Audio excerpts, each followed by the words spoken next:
요즘 날씨가 참 덥습니다. 우리 좌우 옆 사람 보면서 잠깐 인사하겠습니다. 잘 지내고 계십니까? 한번 얼굴 보고 인사하고 네. 어떻게 지내는지 또 한번 물어봤으면 좋겠습니다. 지난주 참 비가 많이 왔죠. 그리고 그 지난주에는 날씨가 참 더웠고요. 계속되는 여름 가운데 있습니다. 비가 너무 많이 와서요. 아까 하진 형제가 기도한 것처럼 좀 걱정되는 지역들이 있고 또 걱정되는 분들이 있습니다.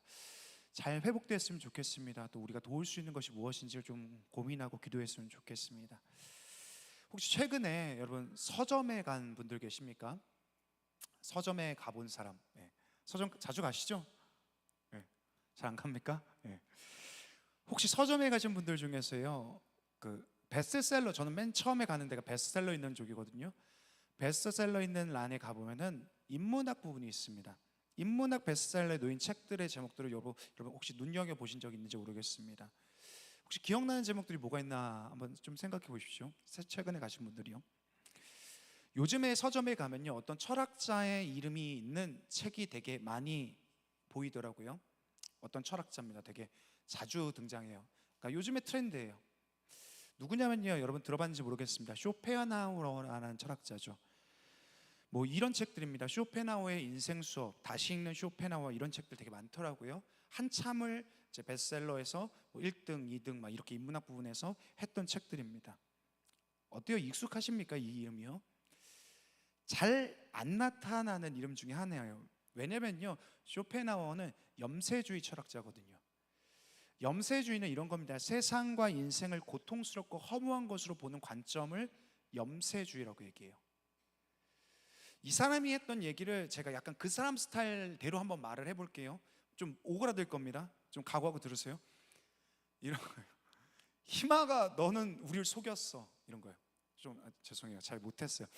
희망아, 너는 우리를 속였어. 이런 거예요. 하여튼 좀 오그라들지만요, 되게 맞는 말 아닙니까?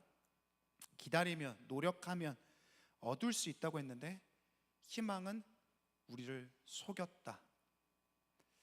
그래서 쇼펜하우어는요, 희망을, 소망을 인생의 고통의 근원이라고 보았습니다. 그런데 이 시대가, 오늘날 우리의 시대가 다시 쇼펜하우어에게 주목하고 있어요. 왜 그럴까요? 아마도 요즘 사람들은 소망이 잘 보이지 않는다고 생각하는 것 같아요. 소망에게 배신당했다고 생각하는 것 같아요. 소망이 없다라고 생각하는 거죠. 청년들의 삶은 어떻습니까? 빛이 잘 들어오지 않죠. 문이 꽉 닫혀 있는 것 같습니다. 뭔가 캄캄해요. 근데 여러분 그거 아십니까? 어느 시대고요, 소망이 없다고 말했던 시기는요 늘 존재했습니다. 1, 2차 세계대전이 끝나고 나서, 1929년에 대공황이 지나고 나서, 우리나라는 6.25 전쟁 이후에 97년에 IMF가 터졌을 때, 2008년에 글로벌 금융위기가 터졌을 때, 그때마다 청년들은 소망이 없다라고 했죠. 소망에게 배신당했다라고 했습니다. 이렇게 소망이 없다라고 말했던 시대는요 어디로 흘러가게 됩니까? 아마 여러분 들어봤을지 모르겠습니다.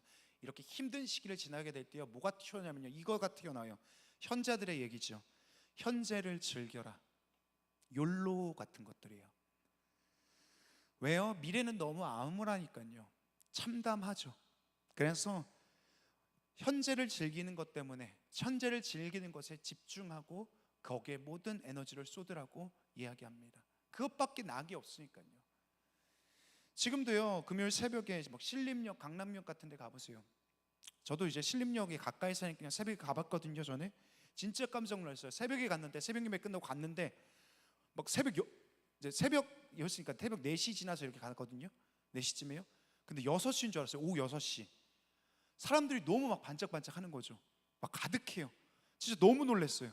어떻게 새벽인데 이렇게 활기찰 수 있을까? 막 나도 들어가 보고 싶다. 막 이런 거. 이 활기는 도대체 어디서 나온 건가?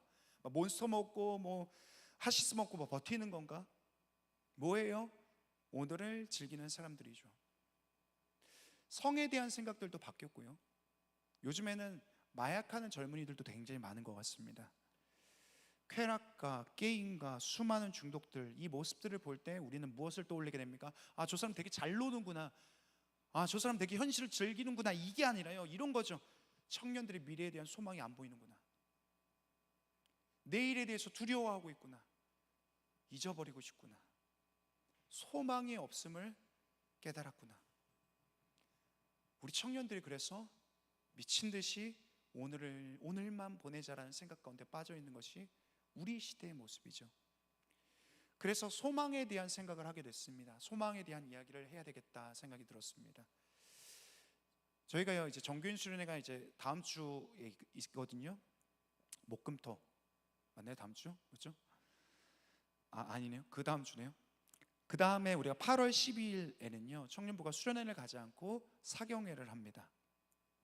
어디 멀리 안 가고요 교회에서 저녁에만 모일 겁니다. 제가 설교 안 할 거예요. 너무 좋죠. 김명규 목사님도 안 올 겁니다. 진짜 좋은 강사 오실 거예요.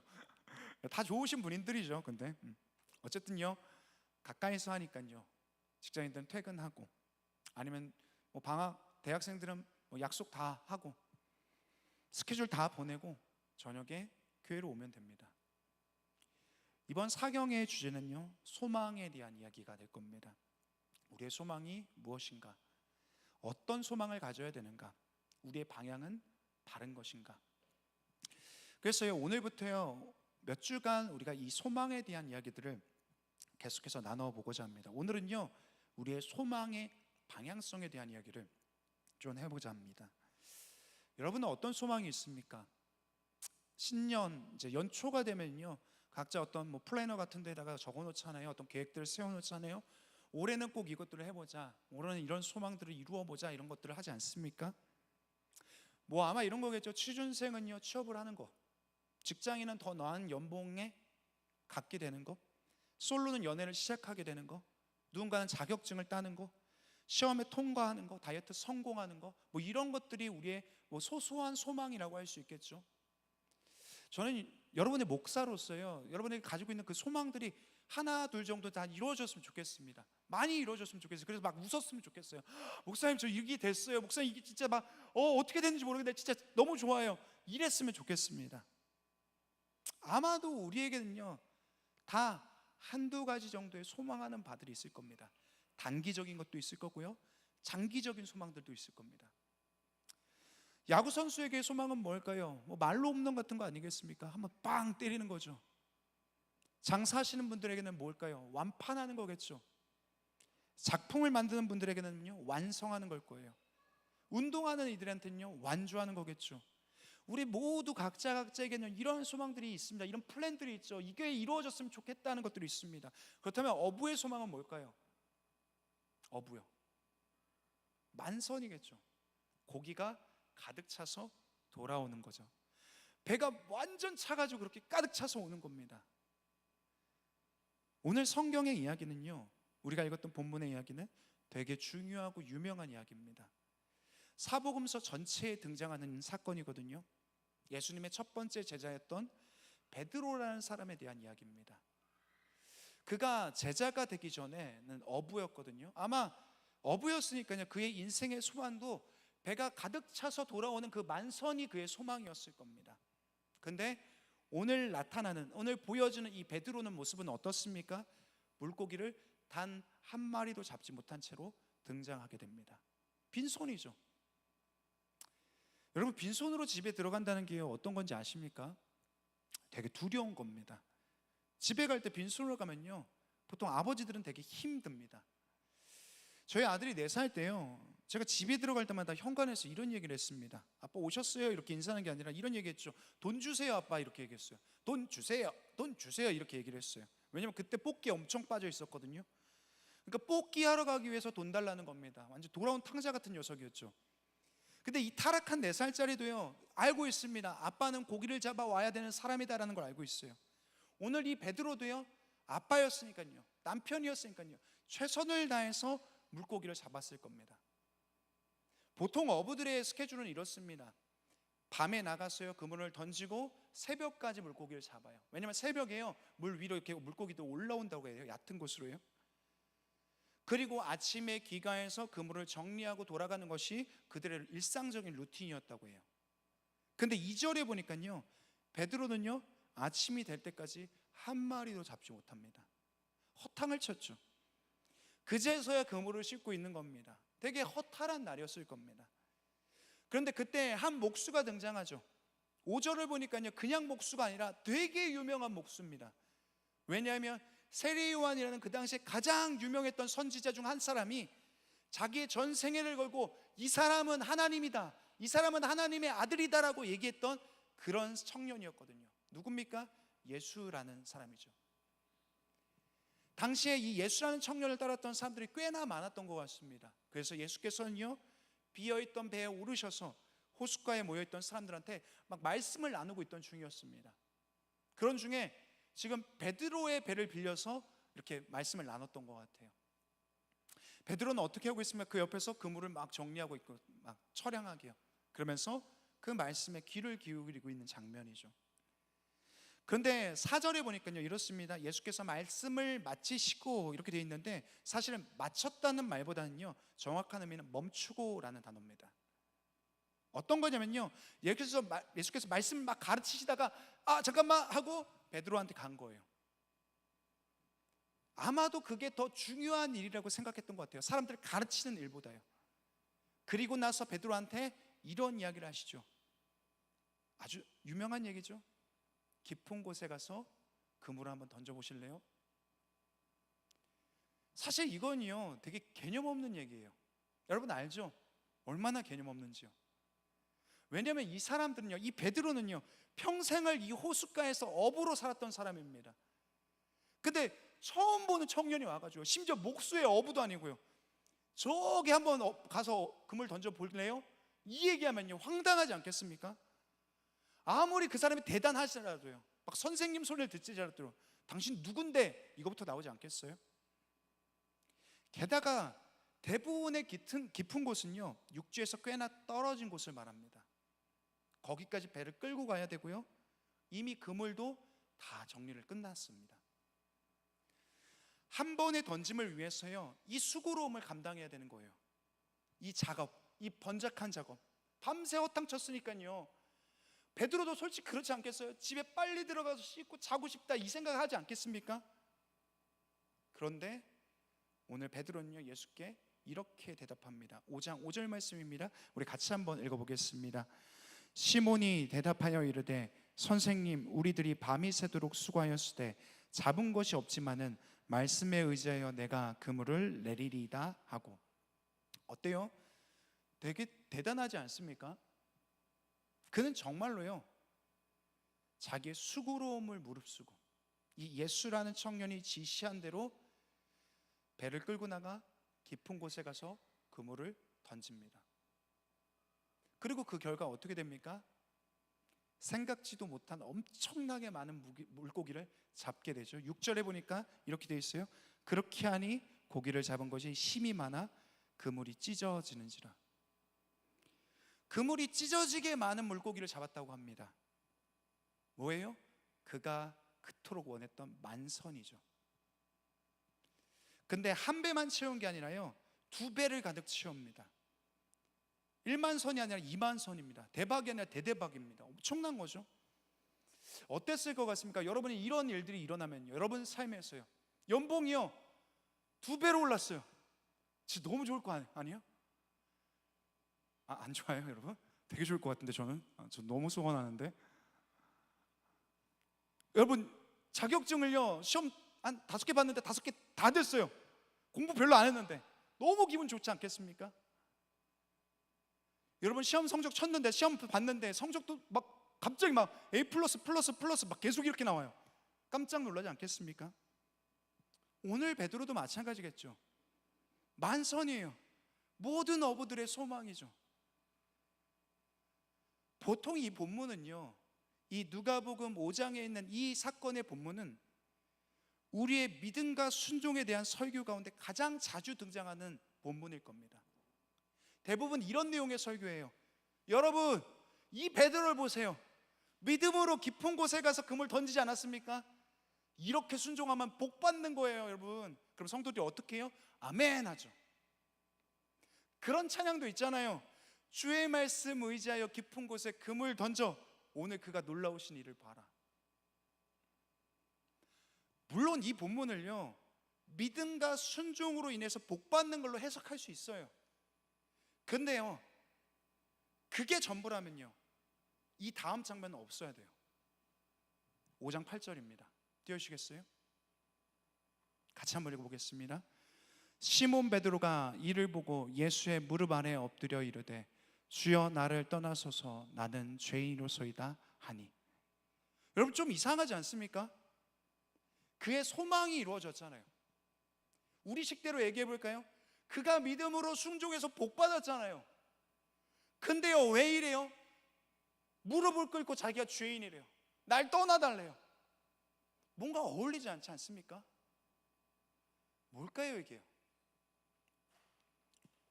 오늘 우리 이 누가복음 5장에 있는 이 본문의 핵심을요, 우리 잘 이해해야 됩니다. 생각해 봐야 됩니다. 오늘 이 장면은요, 제자를 부르심에 대한 장면입니다. 그런 이야기예요. 그래서 이 본문을 예수가 우리의 믿음을 보고 소원을 이루어주는 그런 내용으로만 해석하게 된다면 너무 단편적인 해석이라는 겁니다. 좀 아쉽다는 겁니다. 그래서 오늘 우리가 이 본문을 보면서 반드시 해야 될 질문 한 가지가 있어요. 이런 거죠. 대체 왜 베드로는 자기를 죄인이라고 고백했냐는 거예요. 소망이 이루어졌는데요. 그리고 왜 베드로가 자기 그물과 배를 버려두고 예수를 따라갔냐는 겁니다.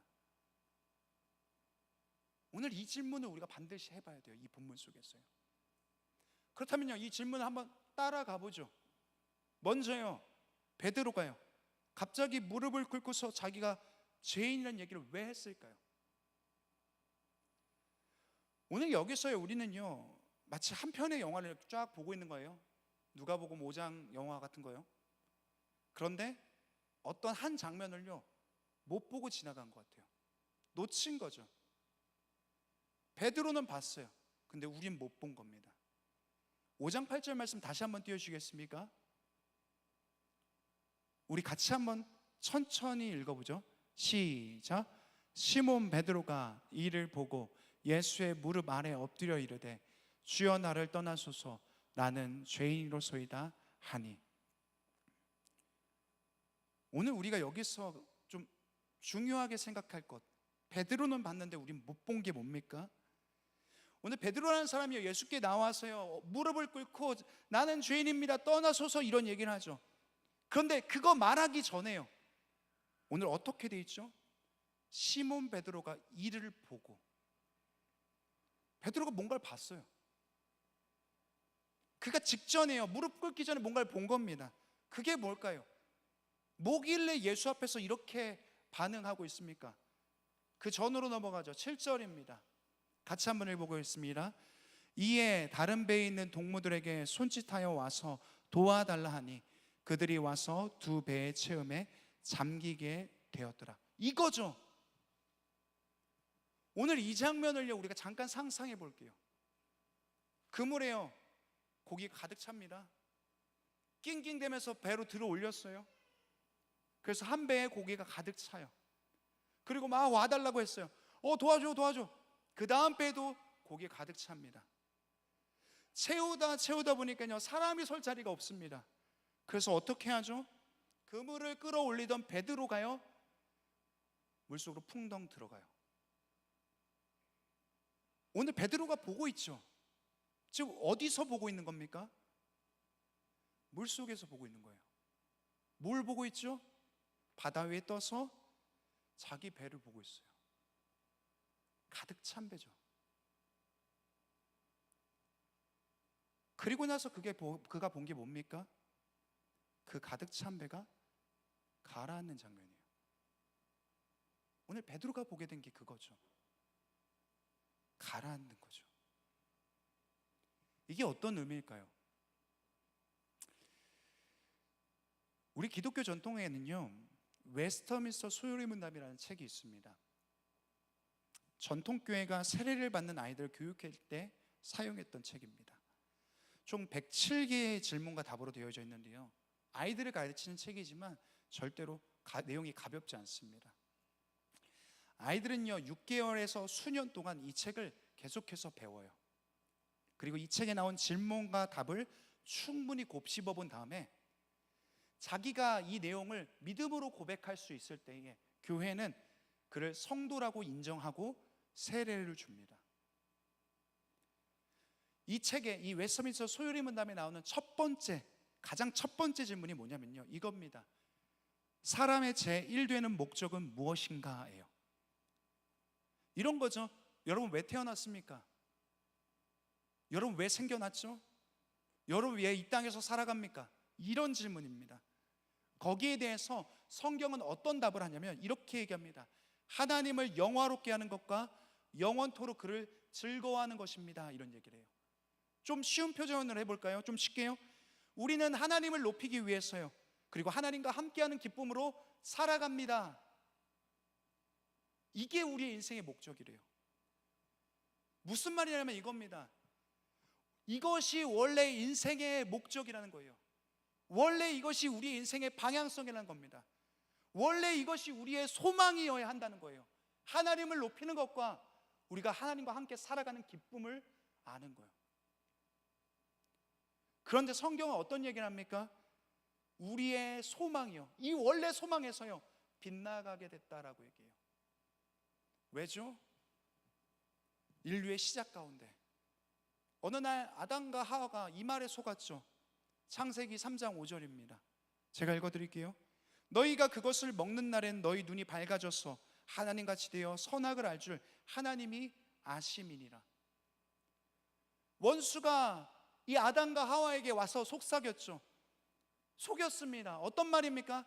야 너도예요. 야 너도 하나님처럼 될 수 있어. 이때부터였습니다. 인류가 잘못된 소망을, 방향을 갖게 됩니다. 정확히 말하면요, 더 이상 우리가 하나님을 향할 수 없게 돼요. 내 인생의 방향에 하나님이 있을 수가 없습니다. 자기 소망이 하나님이 되지 못해요. 성경은 그걸 죄라고 말해요. 내 안에 하나님이 없는 거예요. 내 소망이 하나님이 될 수 없는 거예요. 그래서 죄라는 단어의 어원은요, 헬라어로 하마르티아라는 단어예요. 이 단어는요, 양궁 알죠? 양궁. 이 양궁 선수가 정확한 관역에서 빗나간 화살을 쏘는 걸 말합니다. 엉뚱한 데로 날아가는 화살, 빗나갈 화살, 그게 죄라는 뜻이죠. 2004년에요 아테네 올림픽에 남자 50m 3일체 소총 종목에 출전한 맷 에몬스라는 선수가 있었습니다. 근데 결승전까지 올라갔어요. 꽤 실력이 있었거든요. 그래서 이미 확실한 금메달권 안에 있었습니다. 딱 한 발 남겨놨어요. 그냥 한 발을 쏘기만 하면 됩니다. 자기 관역으로만요, 어디든 맞춰도 상관없어요. 근데 그 마지막 한 발을 어떻게 쏘냐면요, 그는 자신의 관역이 아니라 옆 선수의 관역에다가 쏴버려요. 너무 긴장하면 그렇게 할 수 있다라고 얘기해요. 이런 실수를 영어로 크로스파이어라고 하더라고요. 근데 사격에서요, 관역을 정확히 맞추더라도요, 자기 관역이 아니라면요 0점 처리가 됩니다. 그 한 발 때문에 그는 1위에서 8위로 추락하게 돼요. 완벽하게 조준했어요. 정확히 맞췄습니다. 근데 틀린 목표를 향해서 쐈어요. 아무 의미 없는 한 발이 됐죠. 자크 헬룰이라는 철학자는요 이런 얘기를 합니다. 이 시대의 가장 유일한 문제는 인류가 소망을 잃어버린 것이다. 인류가 소망을 잃어버린 것이 우리의 가장 큰 문제라고 얘기해요. 예, 맞아요. 우리는 다 소망을 잃어버렸습니다. 진짜 소망이 무엇인지를 찾지 못해요. 진짜 소망에서 떠나가게 됐습니다. 세상은요 소망을 발견하기 위해서 무수히 애씁니다. 노력해요. 노력하면 소망이 찾아올 거라고 생각합니다. 그래서 무수하게 많은 화살들을 날리죠. 총을 쏩니다. 그런데 아까 쇼펜하우어가 얘기한 것처럼요, 아무리 기다려도, 아무리 노력해도요 소망이 찾아오지 않는 거예요. 왔더라도 어때요? 가라앉아 버립니다. 왜요? 잘못된 소망이니까요. 어긋난 소망이니까요. 그리고 이렇게 우린 말하게 되겠죠. 희망아, 소망아, 너는 우리를 속였어. 오늘 베드로라는 사람은요 배가 가라앉는 걸 보면서 무엇을 느꼈습니까? 무엇을 깨달았습니까? 자기 소망이 틀렸다는 거예요. 만선이요, 결코 자기의 소망이 될 수 없다는 것을 알게 됐습니다. 왜요? 만선하는 게 뭐가 문제인데요? 뭐 그렇게 대단한 뭐 죄라고요? 그저 가족들 잘 먹이고 한 1년, 2년 편하게 살고 아빠로서 어깨 막 든든하고 그거 바란 게 죄입니까? 아니, 충분히 그럴 수 있잖아요. 여러분도 그렇잖아요. 저도 그래요. 소망할 수 있죠. 이런 거요. 바랄 수 있습니다. 그런데 이 소망이요, 그가 말하는 죄인됨과 연결되어 있다는 거예요. 인간이 지어진 목적이 있습니다. 인간이 가져야 될, 원래 가져야 될 소망이 있습니다. 그러나 베드로는 자기의 인생의 소망의 방향에 하나님이 전혀 없다는 걸 알게 돼요. 하나님이 없었구나. 그저 나, 그저 내 가족, 그저 저 배, 그저 만선, 나의 만족. 그리고 나서 그가 예수 앞에 나와서 무릎을 꿇고 이렇게 얘기하는 거죠. 주여, 나를 떠나소서, 난 죄인입니다. 오늘 베드로는요, 어떻게 그가 자기의 죄인됨을 알게 됐을까요? 배는 가라앉았어요. 아, 만선인데 가라앉네. 근데 어떻게 자기가 죄인이라고 고백할 수 있었을까요? 요한복음이라는 성경에서요, 저자 요한은 이런 얘기를 합니다. 요한복음 1장 5절입니다. 빛이 어둠에 비치되 어둠이 깨닫지 못하더라.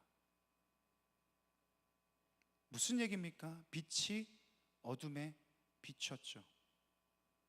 빛이 어둠에 비치면 어떤 일들이 일어납니까? 무엇이 진짜인지, 무엇이 가짜인지 선명하게 드러나게 돼요. 오늘 베드로의 삶에는요, 예수가 비춰졌죠.